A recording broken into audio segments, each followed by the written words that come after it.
En los predicadores siempre hablamos de lo que es el arrepentimiento. Es un tema fuerte en los predicadores evangélicos, el arrepentimiento.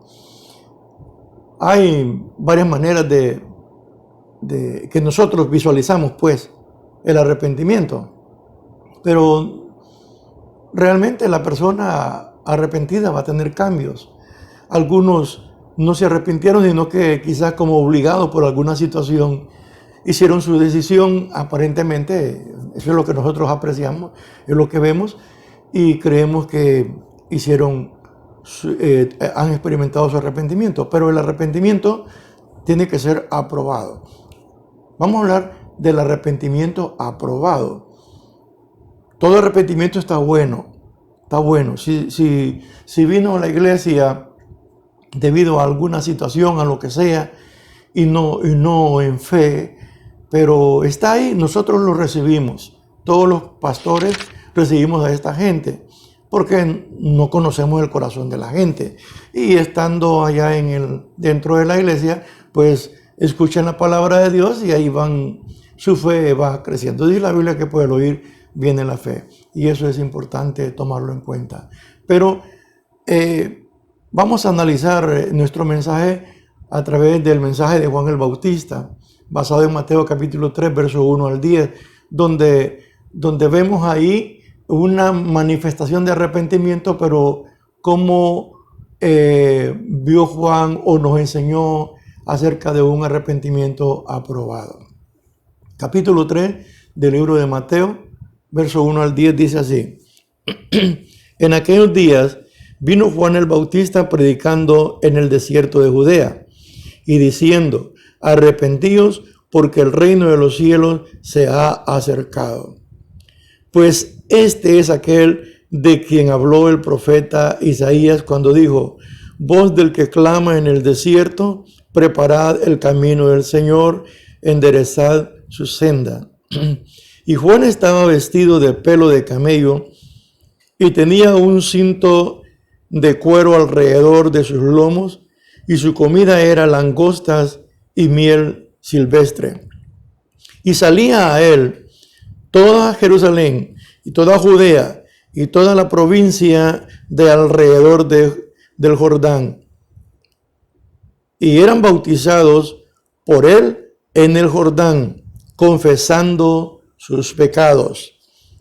Al ver él que muchos de los fariseos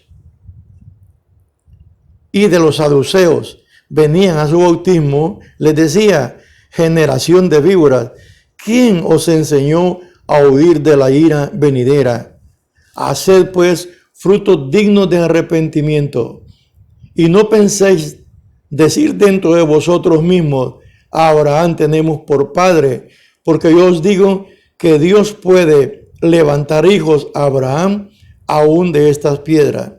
Y ya también el hacha está puesta a la raíz de los árboles. Por tanto, todo árbol que no da buen fruto es cortado y echado en el fuego. Quiero orar por usted. Padre que estás en los cielos, bendice, Dios mío, a la persona que está en la pantalla viendo y escuchando tu mensaje. Padre glorioso, glorifícate en ellos en el nombre de Jesús, en cualquier parte del mundo donde se encuentren. Señor de los cielos, te adoramos porque estás aquí también con nosotros y esperamos que estés también allá con ellos para bendecirles y abrirles el corazón para entender tu palabra. En el nombre de Jesús. Amén. El arrepentimiento aprobado. Vamos a tratar de entender que Dios ama la rectitud y no soporta al impío. Y no soporta al impío. Bueno, la Biblia menciona en cuanto al pecado y a la santidad, menciona 3 grupos de personas: el justo, el impío y el pecador, como en secuencia: el justo, el impío y el pecador. El justo es el que anda bien delante de Dios. Dios lo sabe. El pecador es el que anda haciendo la maldad allá afuera. el que comete el pecado, el que dice necedades y anda allá en el mundo. El impío es el que está en medio, que no se siente ni pecador y se quiere sentir como cristiano, pero realmente no es justo.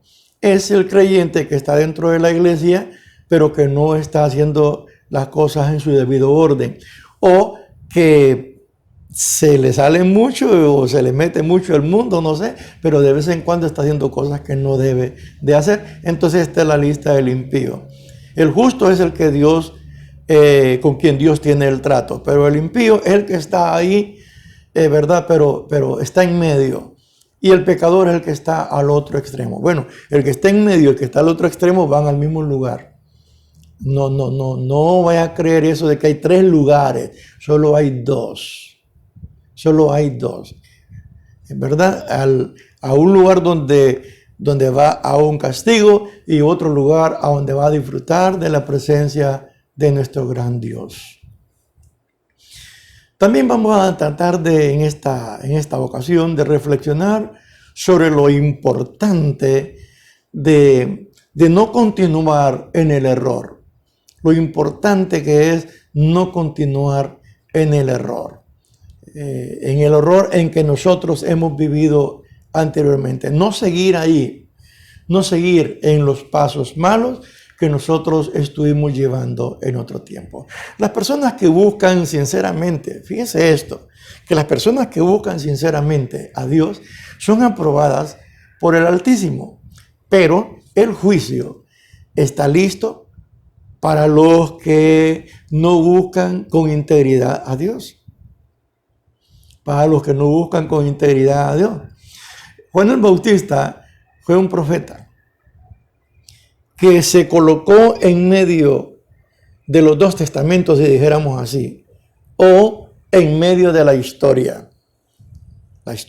antigua y la historia nueva, la historia de la ley y la historia de la gracia. Él se colocó en el centro, fue el último de los profetas.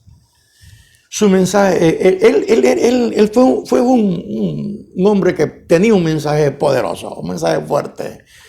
Entonces, Juan el Bautista se colocó ahí en medio de la gracia y la ley, entre la ley y la gracia.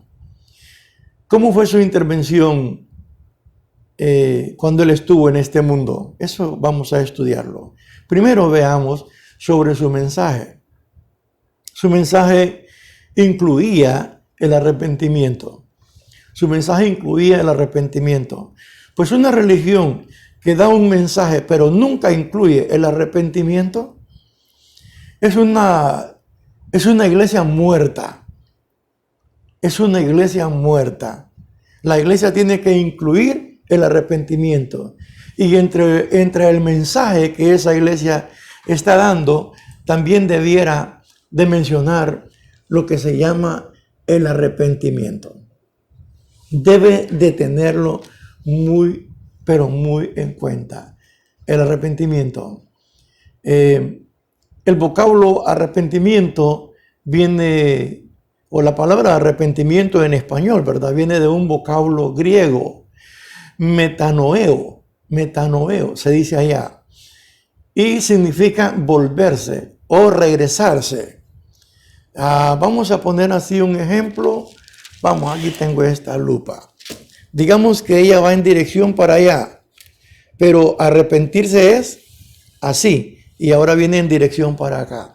Eso es, para ponerles un ejemplo claro, ¿verdad? Como que va para allá y luego da la vuelta y va para acá. Eso es lo que la Biblia quiere dar a entender con la palabra arrepentimiento. Es decir, yo voy en esta dirección hacia el infierno. Entonces lo único que tengo que hacer es darme la vuelta, no la vuelta entera porque quedo siempre viendo para allá, sino la media vuelta. Y ahora quedo viendo para acá y tomo el camino contrario. Eso es arrepentimiento.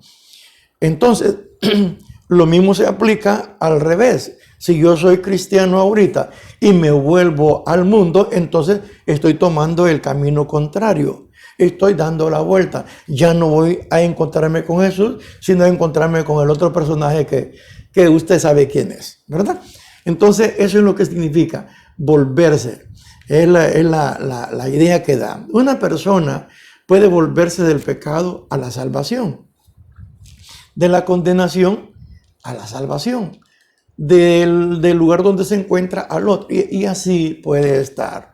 Aceptando a Cristo como su Salvador, pasa esa muralla, si dijéramos así, que hay entre una y la otra. La traspasa y llega al otro lugar y comienza a caminar en una dirección contraria. Caminar en una dirección contraria es comenzar a hacer lo contrario de lo que hacíamos antes en cuanto al pecado. Si hacíamos cosas buenas, sigamos haciendo cosas buenas, pero las cosas malas que hacíamos, las cosas que ofendían a Dios, ya no las vamos a hacer.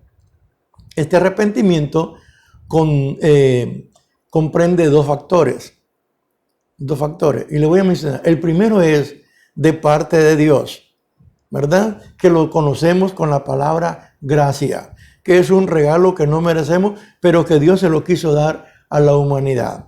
Entonces, una parte del arrepentimiento tiene que ver con Dios, que lo provee, que se llama gracia.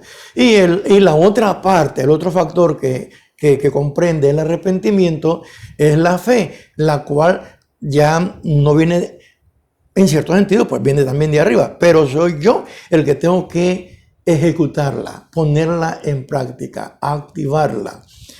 La fe mía me fue dada desde que nací o desde que me envió.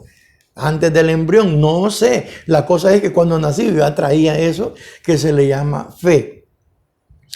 Eso es una fe que Dios nos da para que cuando escuchemos el mensaje de salvación podamos decidir si creemos o no creemos. O para que lo creamos. Pero como también nos dio lo que se llama voluntad, nosotros decidimos si lo creemos o no lo queremos creer. Entonces, el arrepentimiento tiene esos dos factores, ¿verdad? La gracia que viene de Dios y la fe, que es la que nosotros tenemos que activar porque ya la tenemos. Pero también recordemos que la Biblia dice que esa fe es un don de Dios. Es un don de Dios. El arrepentimiento fue un mensaje fundamental de los profetas, un mensaje fundamental de Cristo, un mensaje fundamental de los apóstoles y debiera ser también un mensaje fundamental de nosotros los predicadores del siglo XXI. Este mensaje debe ser fundamental en los creyentes. Nosotros los cristianos aquí en la iglesia, nosotros les instruimos que si van a orar por un enfermo, también presenten el mensaje de arrepentimiento. Si van a platicar con alguien, lo van a invitar a un cumpleaños, nosotros siempre estamos con el mensaje de arrepentimiento. ¡Qué fanático! No importa cómo nos quiera llamar usted. Nosotros nos sentimos que somos siervos de Dios y queremos servirle. Y queremos... Fíjense que el fanatismo Dios lo obligó. Dijo que no solamente yo leyera y que le leyera a mis hijos. No, dijo que hasta lo escribiera en las paredes, en las puertas de las casas. Imaginen las paredes todas manchadas ahí bueno, hoy están manchadas hasta con asuntos que no conviene, de ofensas hacia unos, hacia otros. Pero las casas las queremos tener bien bonita, ¿verdad? Bien pintadita y bien arregladita. Pero la Biblia dice que manchemos, que escribamos ahí la ley, que escribamos las cosas que Dios quería en los postes de las casas, en los dinteles de las puertas, donde sea que nosotros lo escribiéramos. ¿Se llama fanatismo eso? Bueno, allá usted. Pero fue una orden de Dios. Si alguien lo hiciera hoy, sería un fanático. Bueno, pero si alguien lo hiciera hoy, sería un obediente a Dios. Ahí quedémonos. El mensaje de estas personas, o en este caso el mensaje de Juan el Bautista, también incluía la cercanía del reino de los cielos. Le hacía ver a la gente que el reino de los cielos estaba cerquita. Y hoy está más cerca que aquel tiempo. Por el tiempo que ha pasado, ya no lo vamos a transcurrir. Está más cerca todavía de un momento a otro. Entonces, significa que el reino de los cielos nos había visitado. Eso es lo que ellos estaban predicando. Se ha acercado o nos está visitando. Está aquí con nosotros. Entonces, eso es lo que se menciona, ¿verdad? Entonces, su mensaje incluía la cercanía del mensaje del reino de Dios. Su mensaje, además, incluía la preparación del camino del Señor. Juan el Bautista también estaba preparando el camino del Señor. En una ocasión estaba platicando yo con aquellos que dicen que Jesucristo no es Dios. Entonces yo les estaba diciendo a ellos que cuando dice la Biblia que Juan el Bautista dijo, preparen el camino de Jehová. En el Nuevo Testamento, como en nuestra Biblia, no aparece la palabra Jehová porque los escritores no la escribieron, usaron la palabra Kyrios, que significa Señor. Entonces se utiliza la palabra Señor para tener una buena traducción. Pero estos otros personajes escriben la palabra Jehová. Entonces yo le leí, dice, preparen el camino de Jehová. Entonces yo le dije a él, ahora dígame usted, ¿quién caminó por ese camino? ¿Jehová o Jesús? Entonces se quedó, así le temblaban las manos y decía y no hallaban qué decir. No me pudieron contestar la pregunta que yo le hice.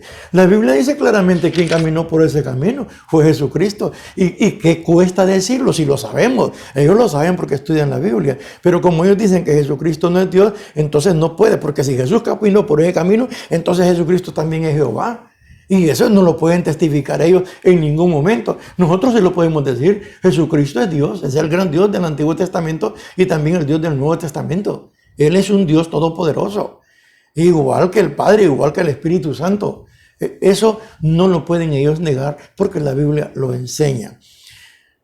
Ahora bien, su mensaje hablaba del camino, de preparar el camino. Pero yo quisiera hacer una preguntita. ¿Cómo podemos preparar el camino del Señor?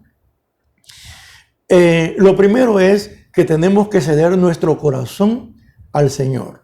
Ceder nuestro corazón al Señor. Es lo primero que hace la persona, ceder su corazón al Señor. No venir solamente porque quiere un puesto en la iglesia o porque quiere cambiar de algo, de actitudes, quiere ser otra persona. No. Usted viene porque va a ceder su corazón al Señor. También, otra vez, abriendo nuestras puertas para que Él entre a nuestras vidas. Eso también tenemos que hacerlo. Abrir nuestras puertas de nuestro corazón para que Él entre en nuestras vidas.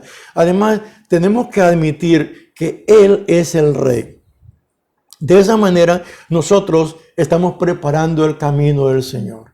Porque Él es el Rey. Recibirlo como el Rey. Su mensaje también incluía enderezar las sendas.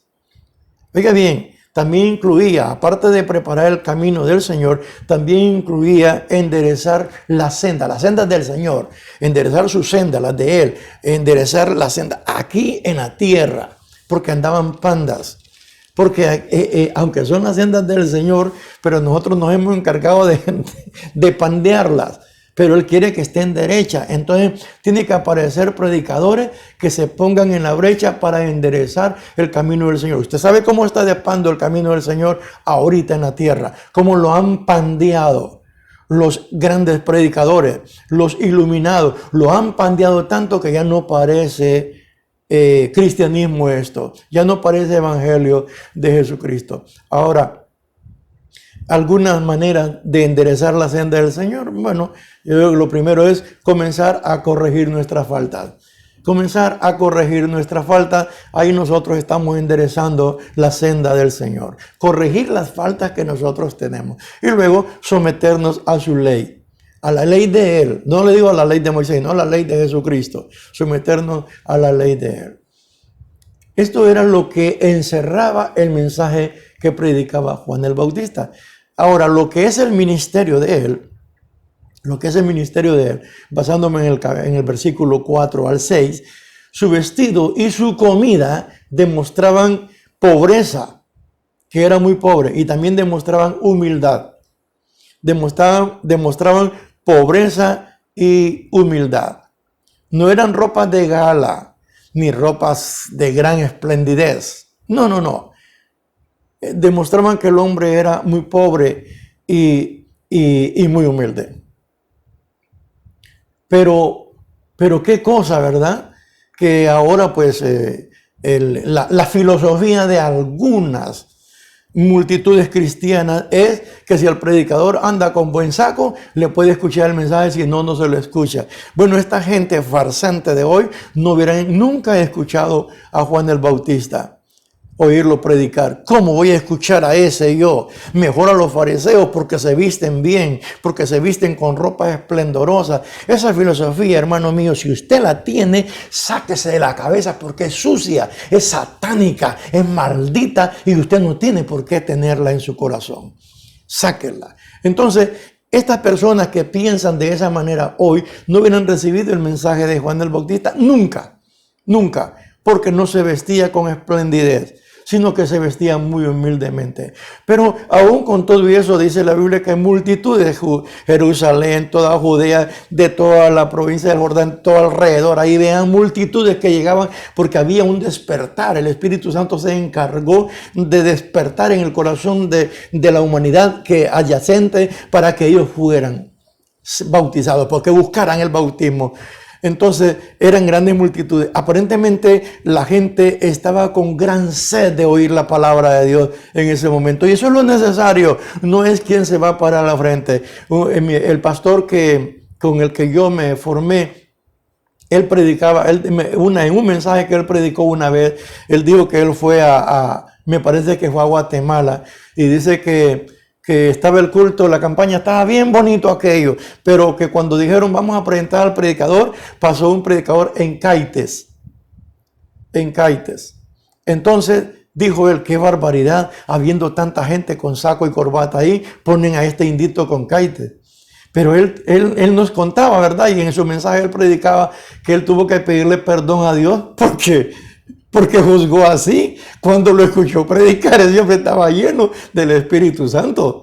Era la persona adecuada que iba a predicar y que debía predicar en ese momento, y predicó. Entonces, ese es el asunto. Pero como ahora se está enseñando mucho de que tiene que andar bien vestido para que le puedan escuchar el mensaje, esa es una falsedad satánica. No sé de dónde la han sacado porque en la Biblia no está. Jesús no se vestía así.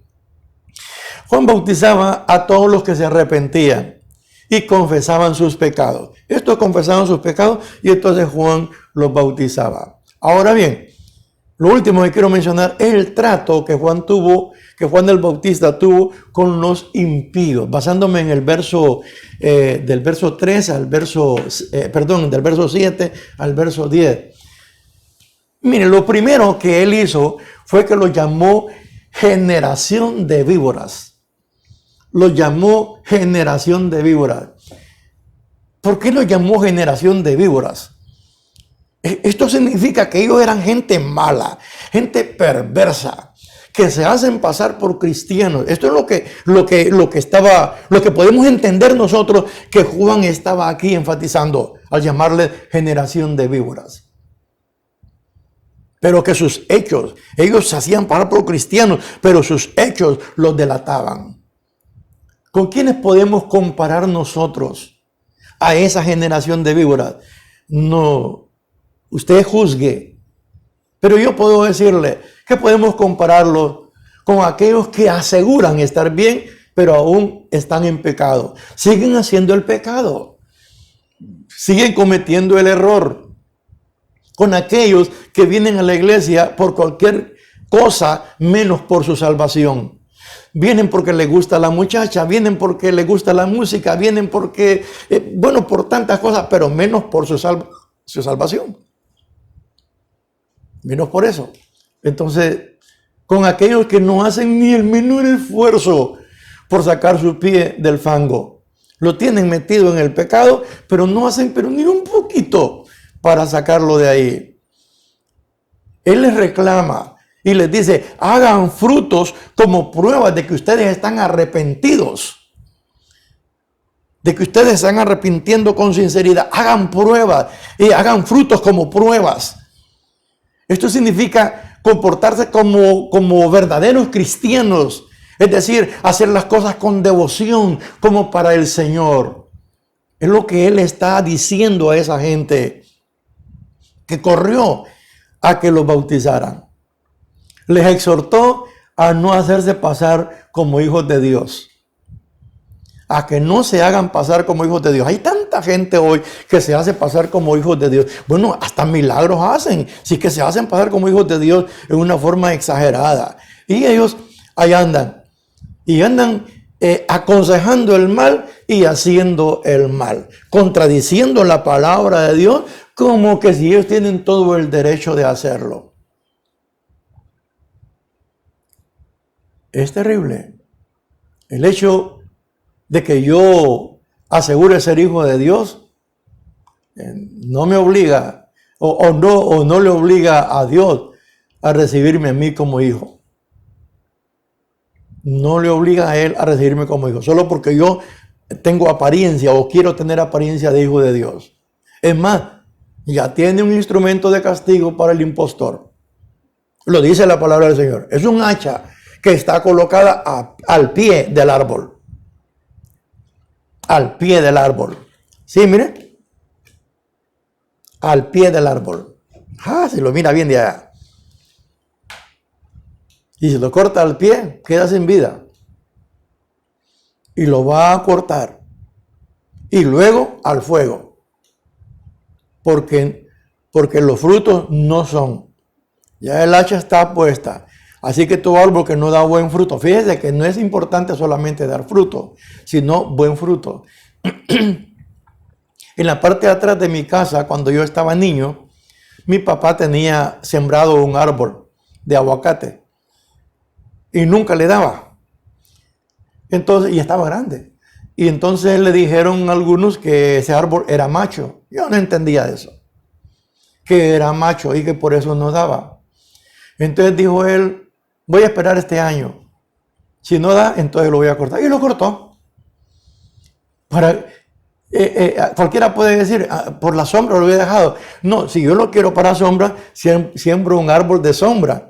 Y estoy agradado con él porque yo lo que quiero es su sombra. Pero de un árbol que cada vez que lo miro me va a dar problemas dentro de mí contra él, entonces mejor lo corto.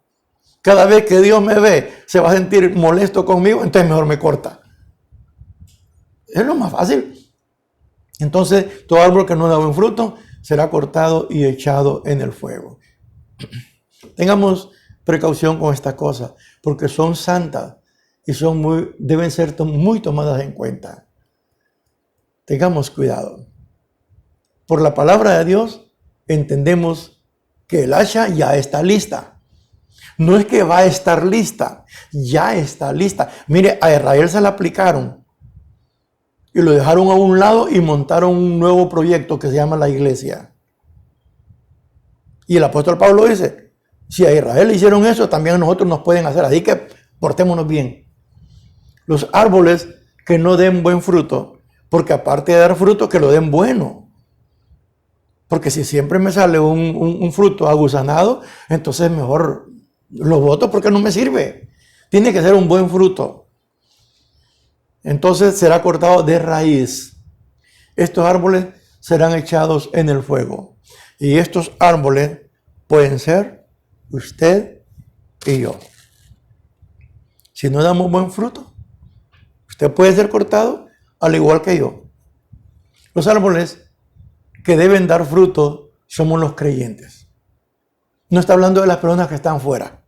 Está hablando de los que nosotros nos sentimos como árboles frutales de Dios. Tenemos que dar buen fruto. Ahora bien, esto es una reflexión que yo quiero hacerla con usted que me está viendo, amigo mío. Con usted que todavía no se ha decidido por Cristo. Con usted que se apartó del camino. Oiga bien, si los hijos seremos cortados si no damos buen fruto, ¿qué de usted? ¿Qué cree que le espera a los que todavía no son cristianos? Y es más, a los que fueron cristianos y se han apartado. ¿Qué cree usted que le espera? Un juicio horrendo. Huya de ese juicio. Escape de ese juicio. Y este puede ser el mejor momento para usted. Yo le invito a que reciba a Jesús como su Salvador. Nadie escapará de ese juicio. Solamente los que han decidido dar su vida por Cristo.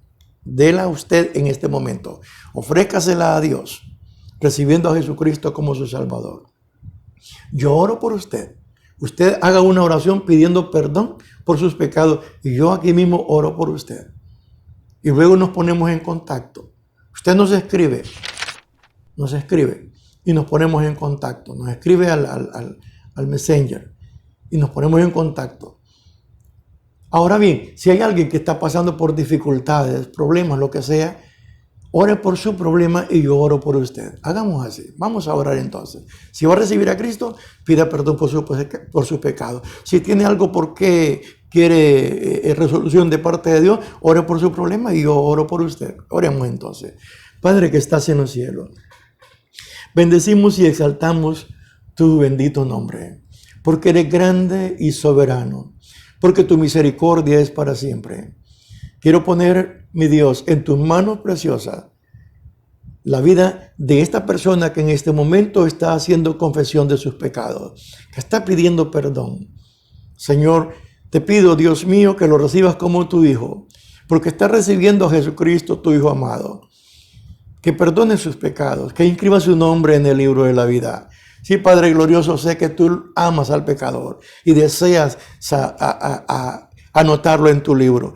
Que no necesitas que uno te ruegue, porque tú lo amas. Señor, te pedimos en el nombre de Jesús que esta persona sea protegida, sea guardada para que llegue hasta el final y que mientras tanto pueda servirte en el camino. También quiero pedirte por los amigos, por las personas o hermanos que están con alguna situación difícil y que quieren solución.